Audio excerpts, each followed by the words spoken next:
Shalom saudara-saudara yang dikasihi Tuhan. Bersyukur hari ini kita memasuki bulan yang kedua, Februari. Lalu saya diberi tema, waduh mesra sekali, Deeper in Love. Ada lagunya ya, Deeper in Love with you.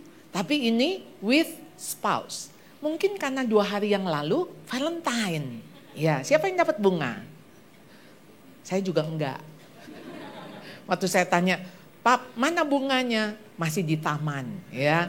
Oh, ya dia tahu saya bercanda ya. Saya juga nggak senang bunga. Waktu dulu dia pernah belikan saya bunga. Lalu kemudian saya tanya, ini harganya berapa? Itu beli yang bukan yang lokal. Yang lokal goceng. Yang lokal habis. Jadi adanya yang import. Yang import 60.000. Hah, ngapain dibeli? Ya. Bayangin udah dibeli saya omelin ya. Akhirnya mungkin dia kapok saudara ya. Nah jadi saudara kita memasuki sebuah yang namanya pernikahan ya. Saya bisa tolong mungkin ditayangkan di sana? Iya. Tema yang diberikan Deeper in Love with Spouse. Saudara suka mendengar ya. Atau dulu cerita H.C. Andersen diakhiri selalu happily ever after.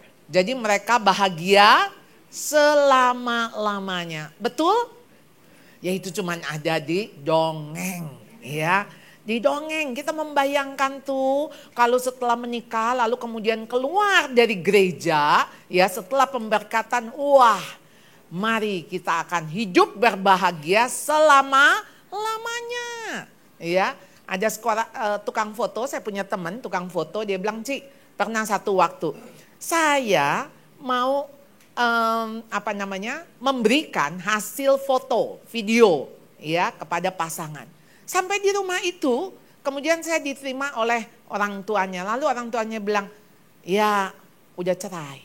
Ini fotonya udah jadi, tapi orangnya udah keburu cerai.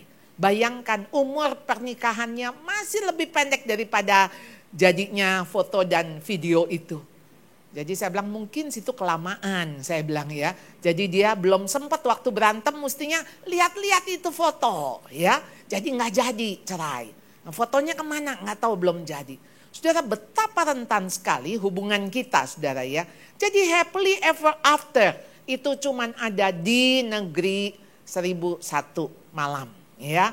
Nah saudara, trilogi perkawinan Kristen, ya trilogi perkawinan Kristen saudara, yaitu monogami, hidup bersama hanya dengan dia satu-satunya.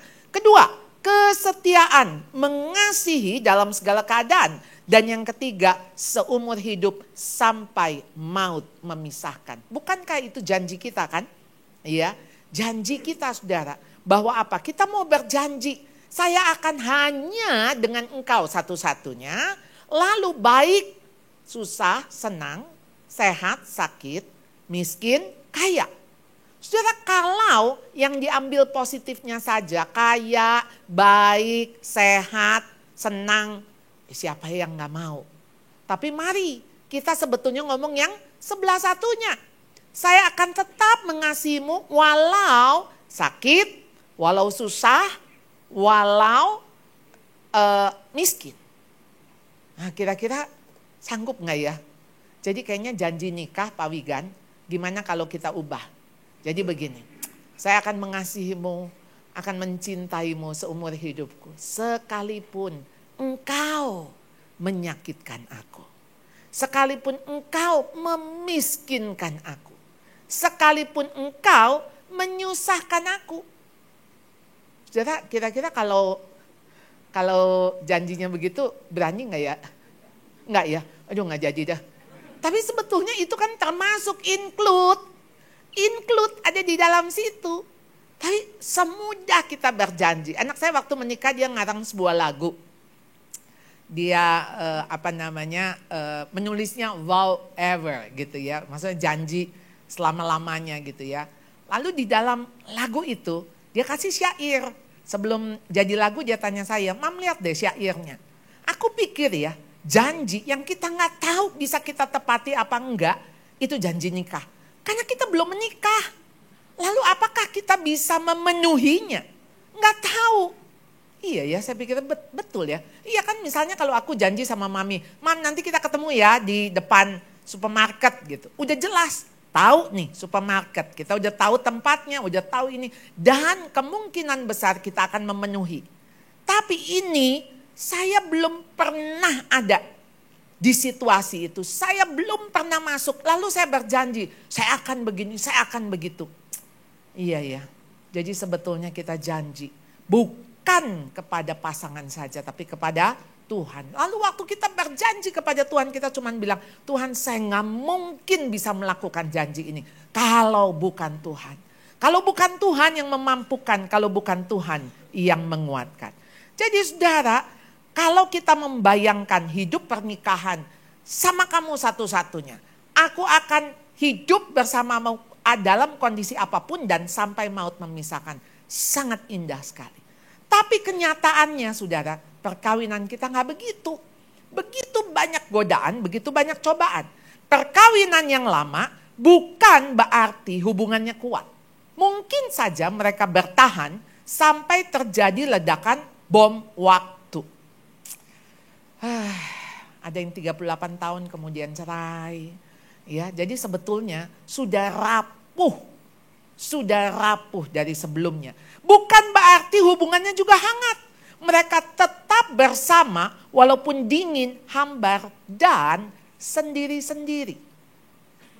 Kemarin saya ada satu persekutuan youth, lalu mereka kasih saya tema Love in Waiting in Planning. Lalu mereka bilang, Bu, kenapa ya kita boleh gak menikah dengan yang gak seiman? Kenyataannya yang seiman juga bisa cerai kok, Bu. Dan ada juga yang tidak seiman, tapi mereka bisa bahagia langgeng. Ya, saya bilang, selama kita manusia berdosa, hidup dengan orang berdosa, di dunia berdosa, saya bilang, sekalipun itu orang Kristen, sekalipun itu anak Allah, sekalipun itu hamba Tuhan, tidak imun terhadap cobaan, terhadap godaan. Jadi bisa saja cerai. Cuman sekarang gini, ini ada pilihan. Kita mau menikah dengan yang tidak seiman, artinya kita siap apa? Hidup sendirian. Waktu saudara gak bisa jalan bareng, gak bisa doa bareng, gak bisa ngobrol bareng, gak bisa diskusi bareng, ya saudara sendirian. Itu pilihan. Nah saudara, di sini dikatakan falling in love is easy. Ya, falling in love is easy, but staying in love is very special. Ya, ada gambarnya orang tua gitu. Iya, bisa staying in love ya, tetap love ya. Walaupun love itu saudara berubah, bukan lagi love yang ya aku cinta, ayo dong kasih aku bunga, kasih ini. Love yang dunia adalah love yang ayo kamu sayangin aku, sempurnakan aku. Saya gak sempurna kalau tanpa engkau. Kasih yang di dalam Kristus itu kasih yang komplit. Sekalipun kamu gak mengasihiku, aku tetap mengasihimu. Itulah kasih saudara.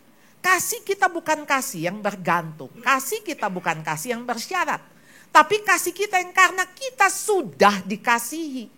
Tuhan sudah memenuhi kita, itu yang membuat kita komplit. Sehingga kita tidak lagi menguras, menuntut, kamu mesti begini dong, kamu mesti begitu dong. Jadi saudara, berapa banyak harapan yang tidak sesuai dengan kenyataan. Setelah menikah kita terkaget-kaget. Jadi makanya 1 tahun pertama penuh dengan pertengkaran. Saudara, ada satu buku teman saya Vita dan Agus, dia menulis A Note of Valentine's Day. Karena ini dalam rangka Valentine saudara, saya coba mengutip yang dia tulis. Sesungguhnya pernikahan bukan hanya alasan cinta dan kemesraan belaka. Karena cinta yang manusia lihat, manusia aduh saya mencintai. Saya makan ngelihat wajah dia, saya tidur ada wajah dia, saya buka buku ada wajah dia. Itu mah bucin ya. Aduh saudara, itu yang namanya mabuk cinta, mabuk asmara. Saudara, ketika sepasang pria wanita jatuh cinta, bayangan keluarga bahagia seperti dongeng 1001 malam. Pernikahan yang tidak sehat bukan karena kekurangan cinta, tapi karena ketiadaan persahabatan antara suami istri. Saudara, sering ada orang ngomong begini, kita kalau makin tua mah jadi saudara. Betul enggak? Suami istri jadi saudara. Iya Pak ya. jadi saudara? Enggak kan? Tetap suami istri kan? Enggak jadi koko adek kan? Ya enggak lah saudara, tetap suami istri, dua menjadi satu. Ya, kalau saudara mah tetap berdua. Enggak pernah jadi satu, enggak boleh lagi. Ya kan? Kan hubungannya saudara. Jadi enggak boleh jadi satu, emang saudara. Jadi suami istri tetap suami istri. Ya. Jadi saudara, ketika tidak lagi menjadi sahabat, karena apa? Hilangnya canda dan humor dalam keluarga. Serta kedekatan, keintiman.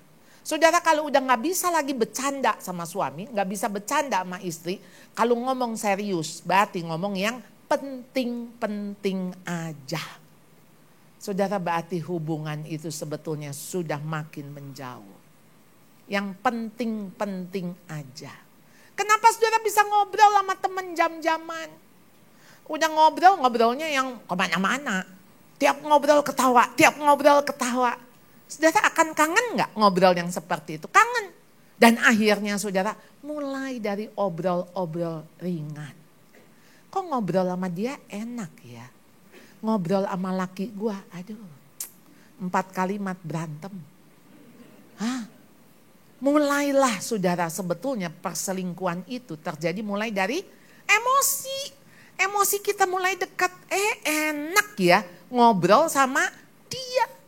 Mulai enak saudara, kalau sudah mulai enak, lebih enak ngobrol sama dia ketimbang dengan pasangan saudara. Hati-hati, waspada.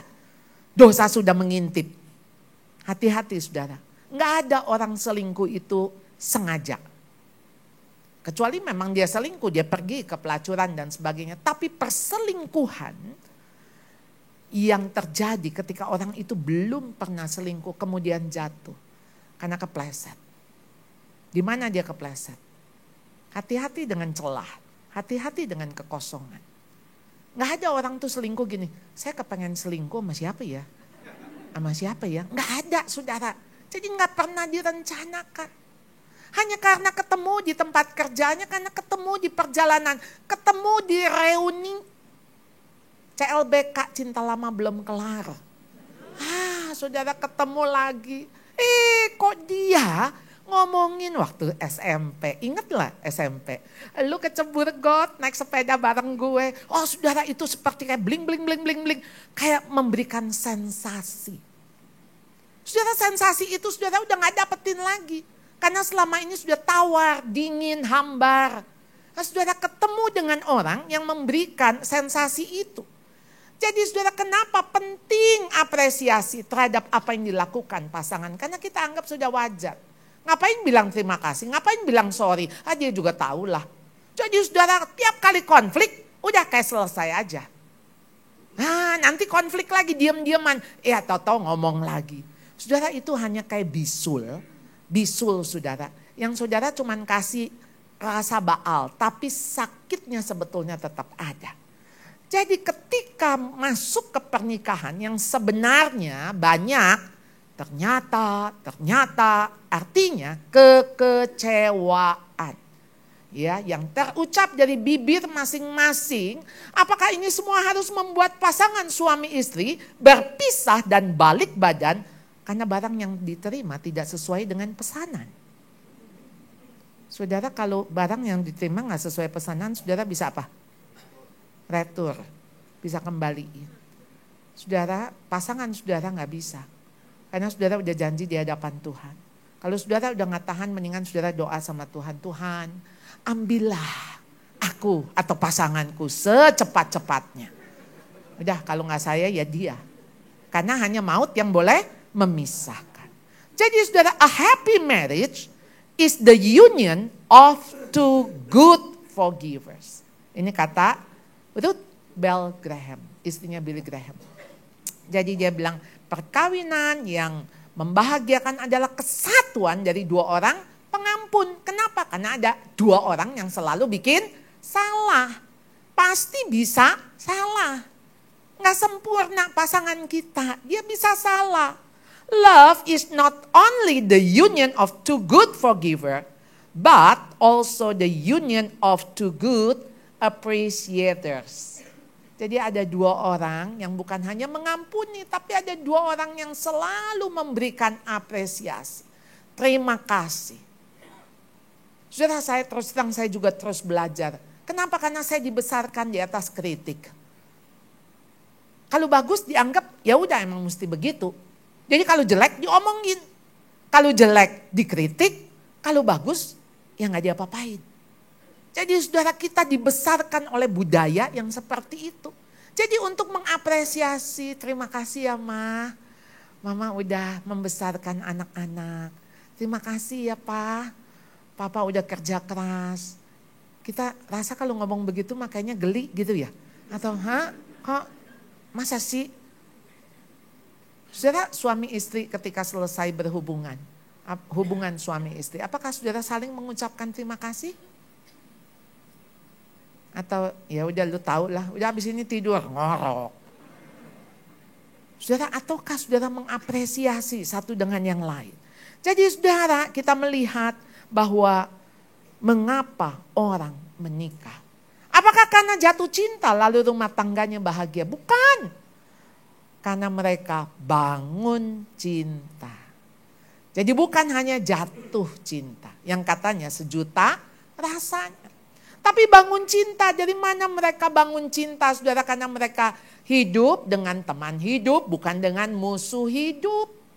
Kenapa dulu saudara bisa menikah dan saudara mau menjadikan dia teman hidup? Bukan hanya teman makan, bukan hanya teman tidur, tapi teman hidup. Di mana saudara berbagi hidup.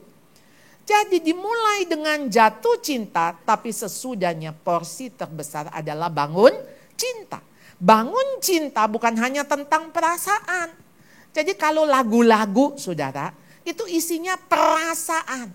Tapi bangun cinta adalah komitmen yang dijalankan. Bangun cinta adalah janji yang dilaksanakan. Kita sudah berjanji, kenapa kita nggak lakukan?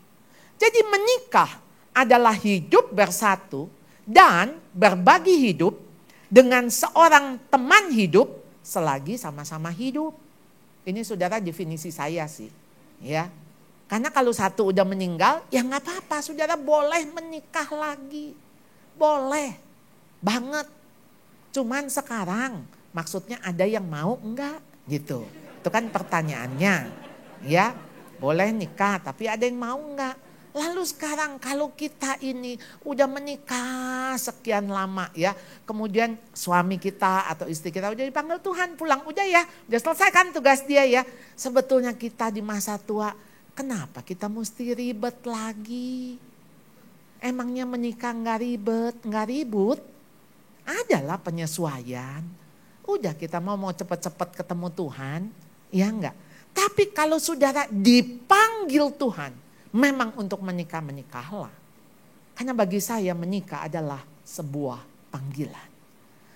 Jadi bukan menikah, saya mau menikah. Enak kalau menikah sama orang kaya pula. Aduh, saudara, tentu ada bagian enaknya, pasti ada sisi enggak enaknya. Nah itu yang kita harus siap, kita berani bayar enggak. Jadi mengapa setelah menikah bukan lebih menjadi satu, justru menjauh. Bahkan terjadi perpisahan aneh ya. Ini kan pacaran. Pacaran mereka kan menyatukan hati, menyatukan. Akhirnya mereka bersatu di pelaminan. Waktu mereka bersatu, ini kan mestinya tambah satu, tambah nempel. Tapi kenapa ya seiring dengan hadirnya anak, ini begini nih. Set. Akhirnya jadi asing satu sama lain. Kenapa? Lalu kita bertanya, siapa elu? Siapa elu? Dan akhirnya lu ngeribetin gua. Lebih baik kita pisah. Dan perpisahan kita anggap itu yang baik. Jadi gak berantem bu. Ya iyalah namanya juga berpisah, gimana berantem. Jadi saudara, di mana tuh titik temu yang mempertemukan mereka. Biasa kalau di undangan-undangan nikah kan ada tuh tulisan. Tuhan yang sudah mempertemukan dan menyatukan dalam pernikahan kudus gitu ya. Lalu kita lihat di mana? Di mana? Di mana atau pihak mana yang sudah mempertemukan itu, titik temu itu. Saudara, waktu kita berkati di gereja. Dan kita sadar, biasanya berjanji begini kan, di hadapan Allah dan di hadapan jemaat, aku berjanji. Gitu kan kalimatnya ya. Saya masih hafal karena November kemarin anak saya menikah, saudara. Jadi janjinya ada di hadapan Allah dan di hadapan jemaat. Nah saudara, waktu kita menikah, ini bukan cuma berdua, ada bertiga. Ada Allah. Nah keluar dari pintu gereja, Tuhannya ketinggalan. Ada di gereja, nggak dibawa. Jadi itu yang membuat kehidupan pernikahan kita makin lama, makin jauh satu sama lain. Nah jadi saudara, kita lihat Kejadian pasal 3. Kejadian pasal 3 ayat 8-9 ini setelah manusia jatuh ke dalam dosa. Ketika mereka mendengar bunyi langkah Tuhan Allah. Saudara, waktu manusia berdosa, mereka bersembunyi. Ya. Lalu waktu bersembunyi, mereka dengar bunyi langkah Allah yang berjalan-jalan. Kata jalan di situ halak, saudara. Halak itu artinya bergaul. Jadi ketika Henok bergaul dengan Allah, itu pakai kata halak. Jadi bergaul, ya, berteman, berelasi, ya. Dikatakan di sini, biasa Tuhan itu berelasi dengan Adam dan Hawa. Biasa mereka bergaul dengan Allah di dalam taman itu pada waktu hari sejuk. Namun bersembunyilah manusia dan istrinya terhadap Tuhan Allah di antara pohon-pohonan dalam taman. Tetapi Tuhan Allah, lihat. Tuhan Allah yang memanggil, mencari manusia itu dan berfirman, di mana engkau? Saudara, Tuhan tuh nggak tahu gitu si Adam ada di mana sampai Tuhan nyari. Apakah mereka main petak umpet sama Allah sehingga Allah, Adam, di mana Adam? No, pertanyaan Allah, di mana engkau Adam? Sebetulnya bukan soal tempat. Allah tahu tempat persembunyiannya Adam, sekalipun itu di balik semak-semak pohon-pohon. Tapi Allah mau bertanya, sekarang di mana fokusmu? Karena begitu saudara sudah menyimpang 1 derajat, maka saudara 1 derajat itu akan terus menyeleweng, terus menyimpang. Cuman 1 derajat. Maka kenapa dosa itu disebut hamarsia? Jadi saudara tidak tepat kepada titik sasaran. Cuman melenceng 1 derajat, melenceng. Tidak tepat di titik itu sudah dosa. Jadi saudara, ketika Allah bertanya, bukan soal tempatmu di mana, tapi arahmu di mana. Kamu sudah mengarah kepada siapa? Kalau yang bukan Tuhan itu berarti menjadi ilah, saudara, ilah kita. Maka kenapa Tuhan memperingatkan, jangan ada padamu ilah lain di hadapanmu, di hadapanku. Ilah lain, karena between you and apapun adalah Allah di tengah-tengah. Di antara saya dan saudara, di tengah-tengah itu adalah Allah. Maka kenapa Yusuf, ya, Yusuf waktu digoda oleh Nyonya Potifar, apa yang Yusuf katakan? Bagaimana mungkin aku melakukan kejahatan yang besar ini? Di hadapan Tuhanku, di hadapan Allahku, gak mungkin. Nggak mungkin, karena yang aku lihat bukan hanya Nyonya Potifar, yang aku lihat ada Allah. Saudara, ketika setiap orang jelas dan dia sadar, dia hidup di hadapan Allah, namanya koram deo, hidup before God, di hadapan Allah. Maka dia tahu, dia nggak mungkin hanya berdosa terhadap orang itu, tapi dia berdosa dulu terhadap Allah. Maka anak yang hilang, si bungsu mengatakan, aku sudah berdosa terhadap sorga dan terhadap Bapa. Maka ketika Saulus, saudara, bertemu dengan Tuhan, lalu kemudian Tuhan Yesus mengatakan, Saulus, Saulus, mengapa engkau menganiaya aku? Karena Saulus jelas menganiaya pengikut Kristus. Tapi waktu dia menganiaya pengikut Kristus, dia sedang menganiaya Allah, menganiaya Tuhan. Jadi saudara, di sini ketika Adam dan Hawa diingatkan, di mana fokusmu? Ketika engkau sudah beralih dari fokus itu, dari center itu, hati-hati. Disitulah bahaya. Saudara, apa center saudara di dalam hidup saudara sekarang? Yang kedua, Kejadian 3:10-11. Lalu ia menjawab, Adam menjawab, ketika aku mendengar bahwa engkau ada dalam taman ini. Nah saudara lihat ya, akibat dari dosa apa? Aku menjadi takut. Karena aku telanjang. Sebab itu aku sembunyi. Saudara, nggak ada dosa itu tanpa memberikan rasa bersalah. Tuhan memberikan kita hati nurani. Jadi ini pasti ada nih rasa bersalah itu. Cuman bedanya begini saudara, saya ini guru. Jadi saya tahu anak nyontek yang pertama sama nyontek yang 1000. Nah yang nyontek 1000 kali saya udah gak bisa tahu. Kalau yang pertama kelihatan saudara, itu kayaknya di jidatnya ditulis aku nyontek gitu. Kenapa saudara? Dia pasti gelisah. Wah, ngelarak, ngelirik, gelisah. Itu yang pertama kali nyontek saudara. Kenapa? Karena hati nuraninya masih menjerit. Jangan nyontek, jangan nyontek, jangan nyontek. Kalau udah 1000 kali nyontek mah begini. Jangan nyontek, jangan nyontek. Jadi maka dia mah yakin. Saudara, maka penipu itu kenapa dia tenang sekali. Pasti bukan sekali menipu. Pasti udah 1000 kali menipu. Jadi udah gak ketahuan. Jadi saudara lihat ya. Ketika manusia itu takut, dia sembunyi, dan dia merasa telanjang. Lalu Tuhan bertanya, siapa yang memberitahu kepadamu bahwa engkau telanjang? Apakah engkau makan dari buah pohon yang kularang engkau makan itu?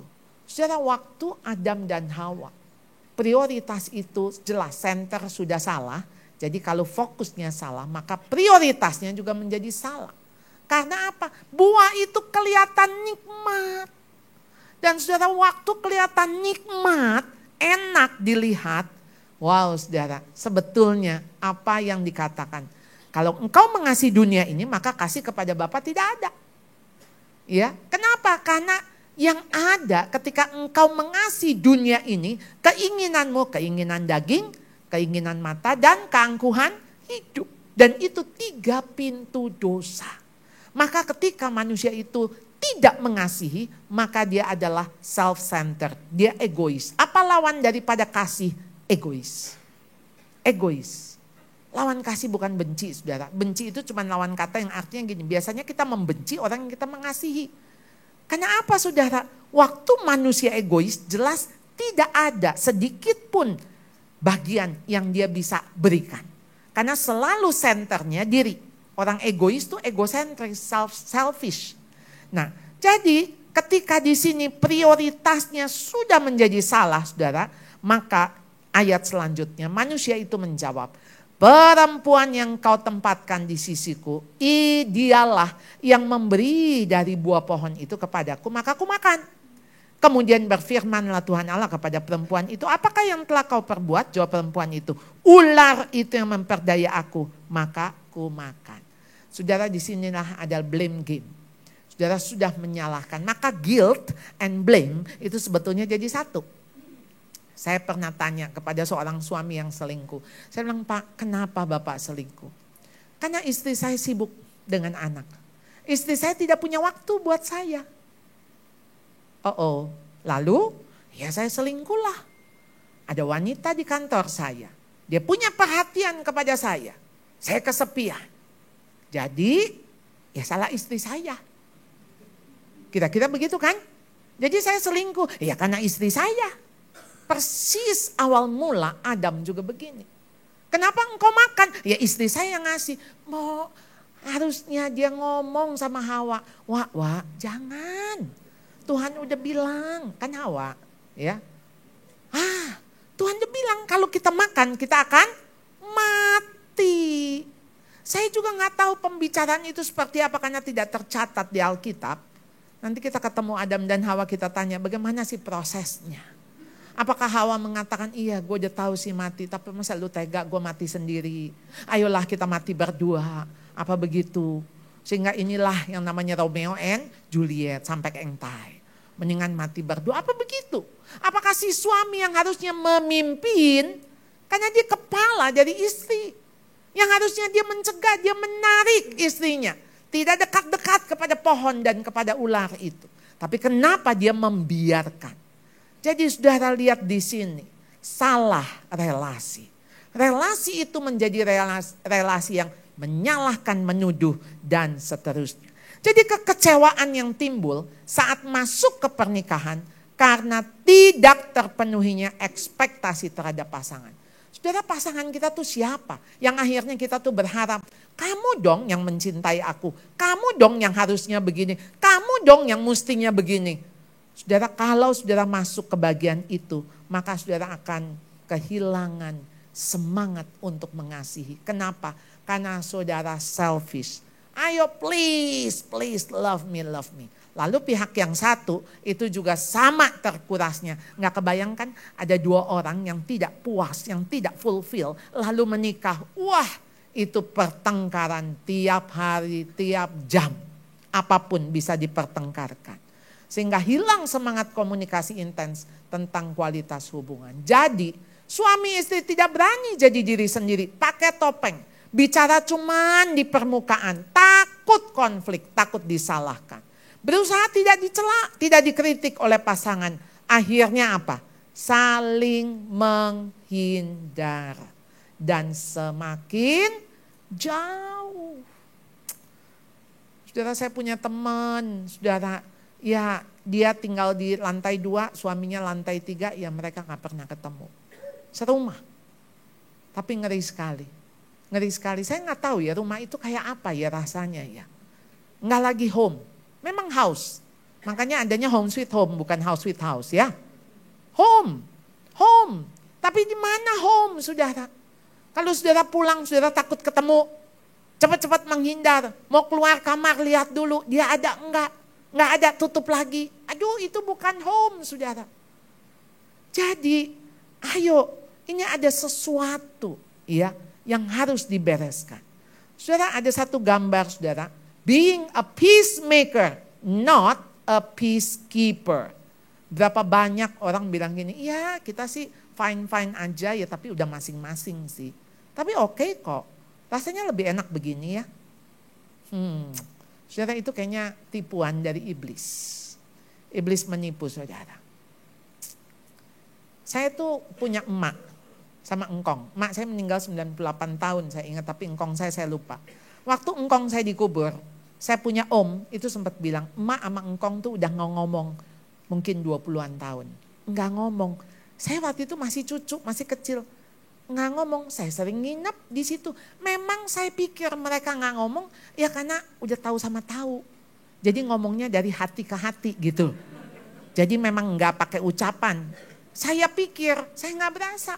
Karena emak saya tetap menyediakan makanan, sediakan kopi buat si engkong, tetap. Oh, rupanya mereka udah gak ngomong. Untung zaman dulu si Anida belum ada kali ya.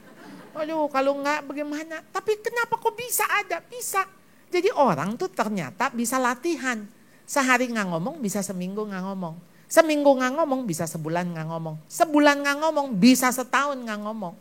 Bisa, mau coba? Dan apa jadinya kalau seperti itu? Jadi saudara, mari ya, ketika di sini dikatakan peacekeepers do everything they can to keep the status quo. Peacekeeper, ya udah anggap aja kayak nggak ada masalah. Jadi status quo. Tapi peacemakers admit that there is brokenness and seek to repair it. Justru orang yang peacemaker, dia tahu ini sesuatu yang harus dibereskan. Jadi saudara tahu di di Jepang itu ada satu karya yang disebut kintsugi. Jadi itu pecahan-pecahan itu tuh disambung oleh cairan emas atau cairan perak. Itu kintsugi. Saudara bisa search lah kintsugi. Nah, kintsugi saudara itu karya yang gini, tadinya udah pecah. Begitu itu disambung, itu jadi jauhnya lebih bagus. Lebih indah. Karena apa? Sekarang ada goretan emas dan perak. Dan pasti harganya lebih mahal. Jadi pasangan yang mampu bertahan dalam masa sulit adalah mereka yang mampu melewati hujan badai. Karena kita tidak pernah tahu apapun badai yang datang ke dalam hidup kita. Begitu menikah, suami kita kena sakit. Yang berkepanjangan, stroke 20 tahun, apa saudara bilang, tahu begitu gak kawin. Apakah kita setelah menikah, ternyata suami di PHK. Saudara banyak hal, atau kita punya anak yang cacat. Saudara apapun itu bisa ada badai. Tapi yang mampu melewati badai, yaitu yang tidak bisa memisahkan mereka karena mereka tetap bergandengan tangan dan salah satu mau tetap pegang payung. Jadi saudara kita tuh berdua pegang payung. Kalau satu udah ngelepasin payung, payungnya tuh jangan dilepas. Karena anak-anak kita ada di bawah payung itu. If things get tough, remember the journey you started together. Apa saudara? Remember why you first fell in love. Don't give up easily. Ada film-film atau buku-buku cerita saudara, katanya waktu mereka mau berpisah, mereka pergi lagi ke tempat pertama kali mereka pacaran saudara. Ke tempat-tempat jadi gak jadi. Ya. Ada juga saudara ini cerita entah benar entah enggak. Tapi rupanya memori kita ini perlu diingatkan. Kenapa dulu kita mencintai dia.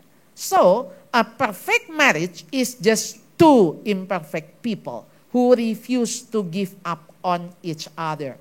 Jadi pernikahan sempurna adalah dua orang yang tidak sempurna yang menolak untuk mereka give up. Kenapa mereka bisa nggak give up? Karena apa saudara? Formula for a healthy relationship. Ada segitiga, suami, istri, harus ada pihak ketiga. Pihak ketiga ini siapa? Bukan orang ketiga. Tapi pihak ketiga ini adalah pribadi yang ketiga, yaitu Tuhan. Harus ada Tuhan saudara. Nggak mungkin saudara bisa bertahan kalau bukan ada Tuhan. If you both work to be closer to God, then you will automatically begin to grow closer to one another. Segitiga.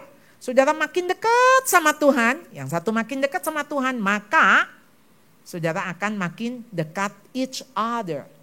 Saudara, marriage, the lifelong journey of learning to love like Christ. Jadi pernikahan itu perjalanan hidup yang panjang.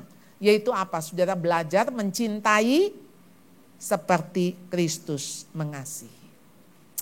Ada janji Tuhan, Yeremia 32 ayat 39. Aku akan memberikan mereka satu hati dan satu tingkah langkah.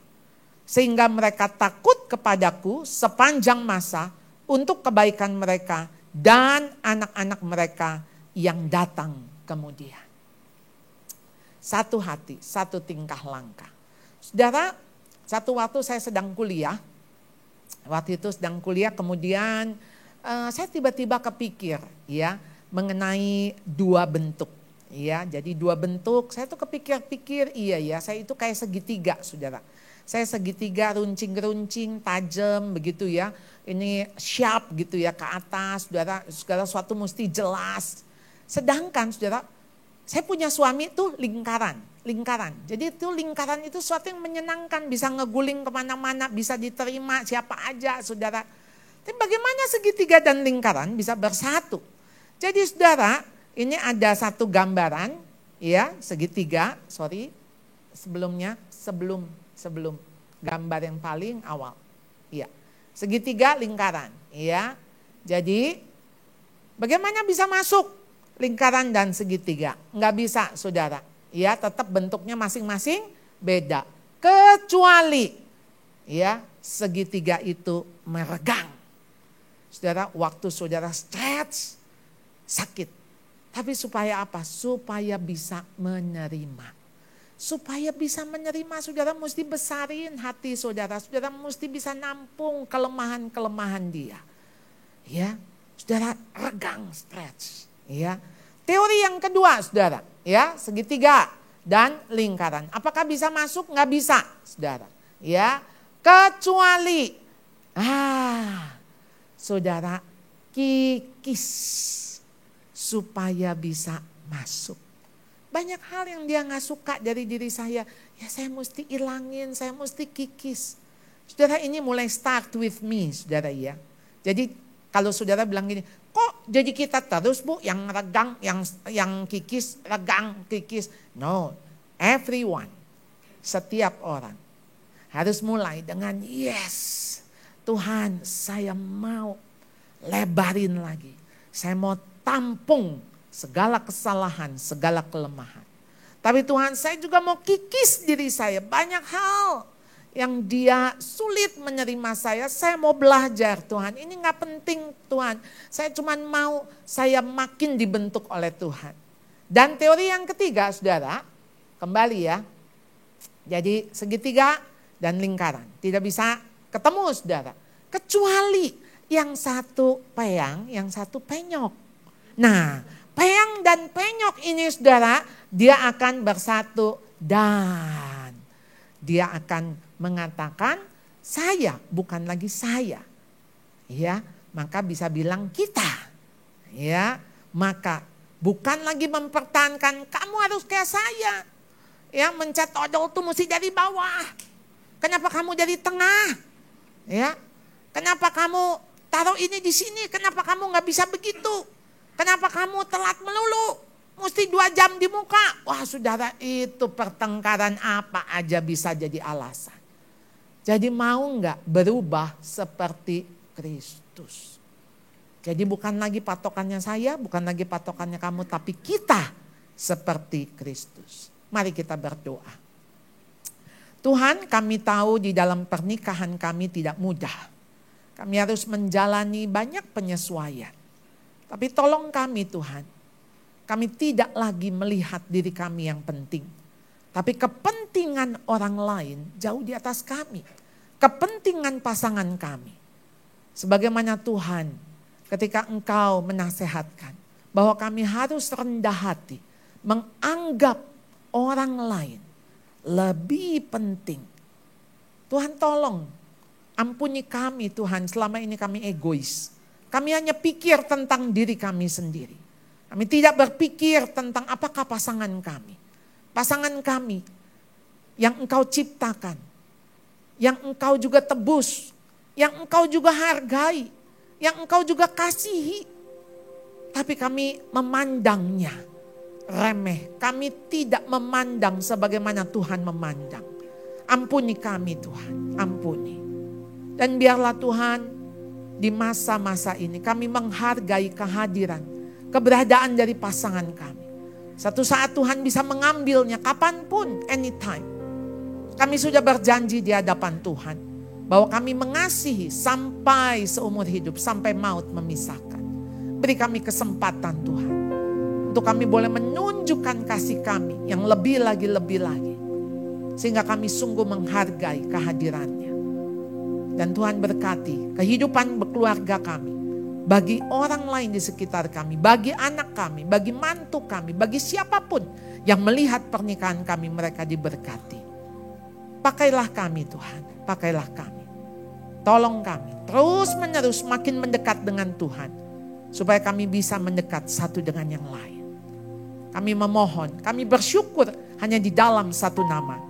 Tuhan Yesus, Juru Selamat yang sudah mempertemukan, menyatukan kami, menyempurnakan kami di dalam kasih kami. Kami berdoa. Mari semua yang percaya katakan,